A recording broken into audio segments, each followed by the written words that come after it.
안녕하세요. 그린섬 미술학원 혜진쌤입니다. 지난 시간에는 진경쌤이 조형 요소에 대해서 설명해 줬을 거예요. 오늘은 저와 함께 조형 원리에 대해서 응용해보는 시간을 가지겠습니다.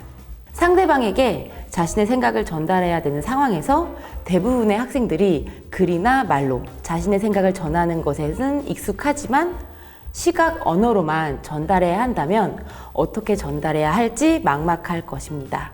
그렇다면 시각 언어, 즉 조형 언어를 잘 다루기 위해서는 어떻게 해야 될까요? 흔히 이야기하는 느낌적인 영역에만 의존을 해야 될까요? 아닙니다. 실제로 많은 이미지와 정보를 통해 감각을 키울 수는 있겠지만 무작정 많이 보기만 하는 것보다 원리를 알고 사용한다면 더욱 정확하게 나만의 시각 언어 사용 능력을 키울 수 있을 것입니다. 서울대, 국민대, 이대, 시립대, 과기대 이와 같은 대학들에서 다양한 문제 유형을 통해 조형 능력 평가를 위한 주제문들이 많이 나오고 있습니다. 우리 학생들에게 조형 언어 사용 능력의 배양은 필수입니다. 이번 시간에는 능숙한 시각 언어 사용을 위한 핵심 포인트 2가지를 제시해 볼까 해요. 첫 번째, 생각을 낙서하라. 모티브 디자인, 타이포그래픽, 감정 그리기 등과 같은 다양한 수업을 통해 자신의 생각을 자유롭게 시각화해 보세요. 두 번째, 그림의 질서를 설정하라. 인포그래픽, 도해로 정리하기 등과 같은 다양한 수업들을 통해 자신의 시각 언어를 질서 있게 정리해보는 시간을 가질 건데요. 이렇게 2개의 포인트를 다시 둘로 나누어서 총 4개의 카테고리를 수업을 진행해 볼 것입니다. 우리는 앞서 배운 조형 요소라는 재료를 가지고 오늘 조형 원리라는 레시피를 적용해서 결론적으로 맛있는 요리, 결과물을 만들어낼 것입니다. 첫 번째, 생각을 낙서하라. 먼저 그릴 것들을 찾아볼까요? 도시, 사람, 스탠드, 동물, 너무 많죠. 이와 같은 사물들은 저마다의 특징을 지니고 있습니다. 특징을 선으로만 표현하는 컨투어 드로잉을 통해 자신의 감정을 표현한다거나 자신이 방문한 공간의 느낌을 표현하는 과정도 조형 언어 사용 능력 배양에 좋은 과정이 됩니다.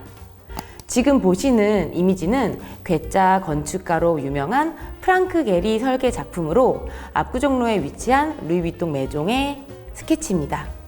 프랑크 게리는 설계 과정에서 수원화성 그리고 학춤에서 받은 영감을 유려한 곡선에 미로하여 극적으로 표현하려고 했다고 합니다.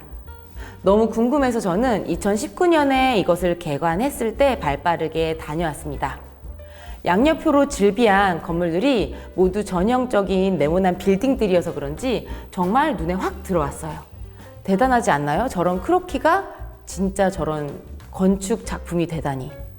이런 예시를 잘 새겨 듣고 자신의 생각을 담은 낙서는 조형 언어가 될 수 있음을 꼭 기억하기를 바랍니다. 그럼 이렇게 간단하게만 보이는 낙서 비슷한 스케치가 과연 어떻게 실제 미술 수업에 적용될 수 있는지 한번 구체적인 미대 입시에서의 예시를 찾아보겠습니다. 2015학년도 서울대 디자인학부 디자인 전공 수시 기초 소양 평가 문제입니다. 조류 중 하나를 대상으로 선택하여 아래 문제에 대답하시오. 그런데 문제가 총 4개나 돼요. 그중 문제 2를 한번 볼게요. 대상의 다양한 동작을 단순한 선으로 그리시오. 재료는 플러스펜이 나왔어요. 무려 4가지의 방식으로 조류를 그려내야 되는 시험 문제네요. 여기서는 저희가 2번 문제에 대한 합격 재현장만 살펴보겠습니다.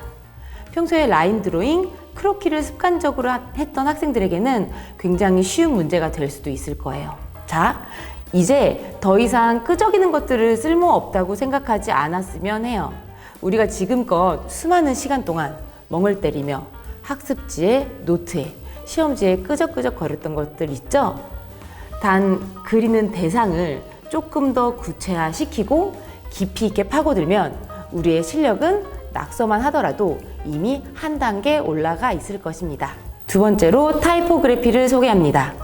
타이포그래피는 글자를 의미하는 그리스어 타이포라는 어원에 기술법이라는 뜻의 그래피가 붙어 탄생한 용어입니다. 본래 의미는 활자를 이용하여 글자를 찍어내는 활판 인쇄술을 뜻하는 용어였지만 현대로 들어서면서 그 의미가 조금 확장되었습니다. 자신의 감정 또는 기분을 단지 문자의 의미로만 전달하는 것이 아니라 조형적인 요소와 심리적인 요소를 결합하여 더욱 적극적이고 효과적인 의미 전달이 가능한 디자인으로 발전을 하고 있습니다.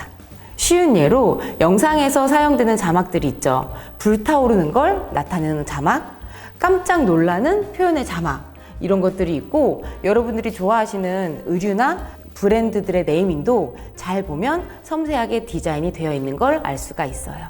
이런 걸 어떻게 활용을 하냐고요?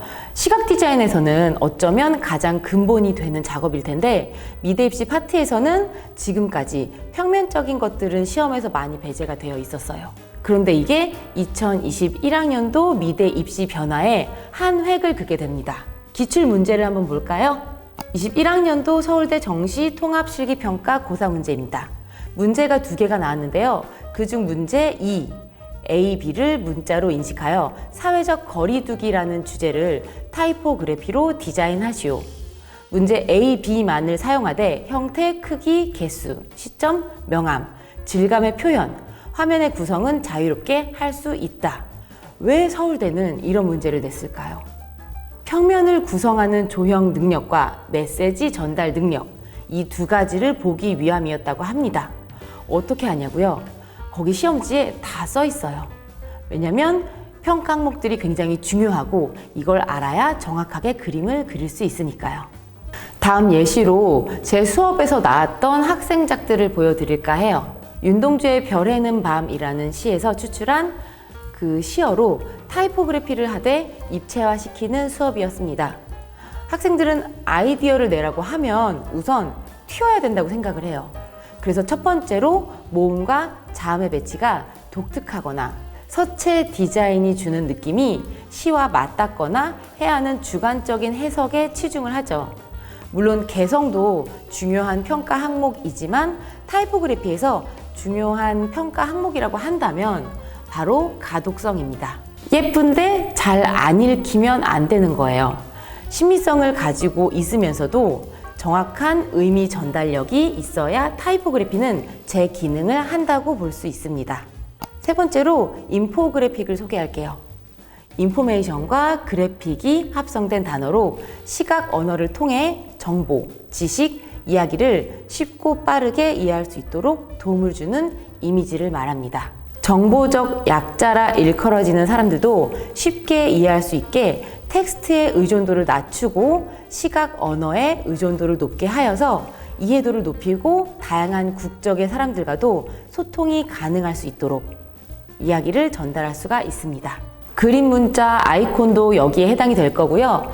서로 다른 언어들은 이해를 할 수가 없지만 전 세계인이 공감할 수 있도록 지도, 도로 표지판 등에 쓰입니다.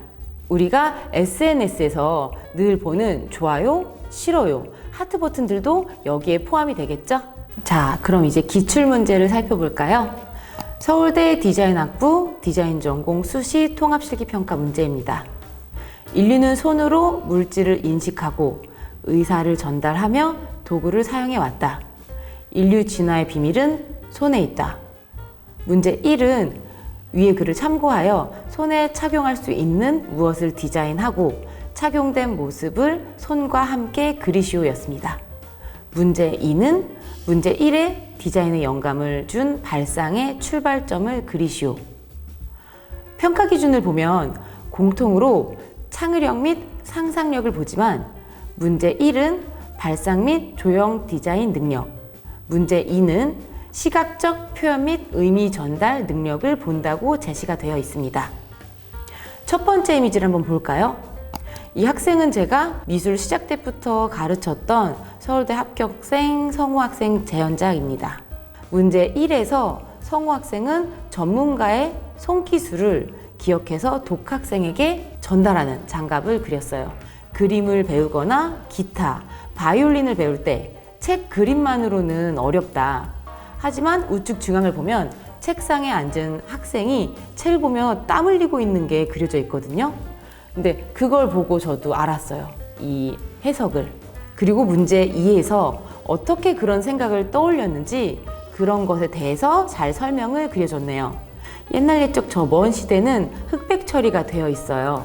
그리고 컬러감이 세게 되면서 손을 접었다 폈다 환하게 불이 켜지는 게 있는데 더 자세하게 들여다보면은 거기 I가 쓰여져 있어요.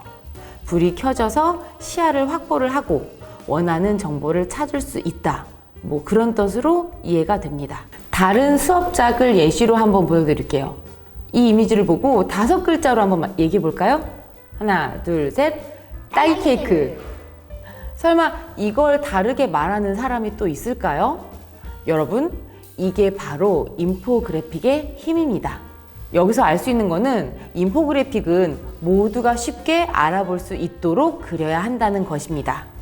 선생님이 아이디어 스케치를 컨펌할 때 학생이 자기 혼자만 내용을 알고 나머지가 다 몰라 뭘 그렸는지. 그럼 어떻게 해? 다시 시켜요. 다시 그리게 만들거든요. 자신의 그린 그림의 의도를 평가자가 단번에 알아챌 수 있도록 그렇게 그려야 합니다. 마지막 4번째 다이어그램입니다. 다이어그램은 표현 내용에 따라서 자신의 생각을 더욱 논리적으로 전달하거나 자신의 생각을 메모하거나 정리하는 과정에서도 굉장히 효율적으로 사용을 할 수가 있습니다.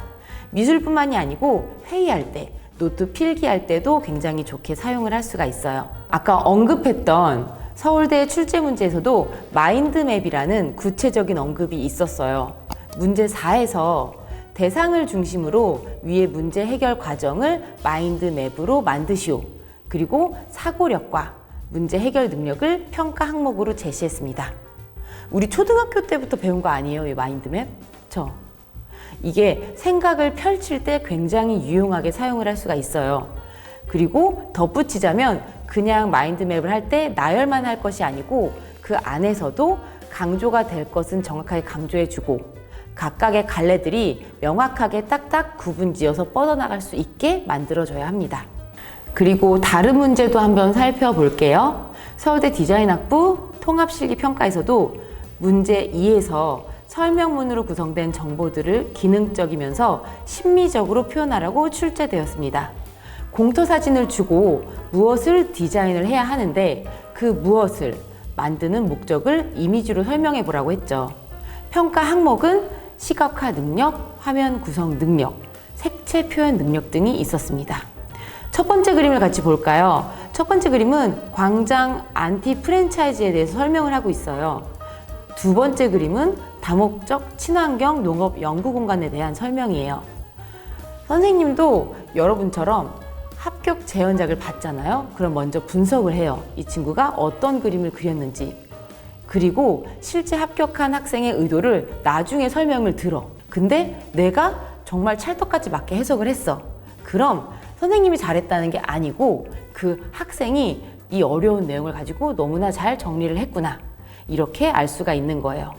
실제로 그룹별 수업을 하거나 문제 해결 방안을 논의해야 될 때 특히 정확한 프로세스를 만들어줘야 할 때는 다이어그램에 몇몇 틀을 주고 거기에 맞춰서 아이디어를 진행하라고 해요. 창의력과 사고력도 중요하지만 그걸 정확하게 시각화하는 능력, 그것도 굉장히 중요하기 때문이죠. 지금까지 조형 요소와 원리에서 제가 총 4가지 레시피를 제안을 했어요.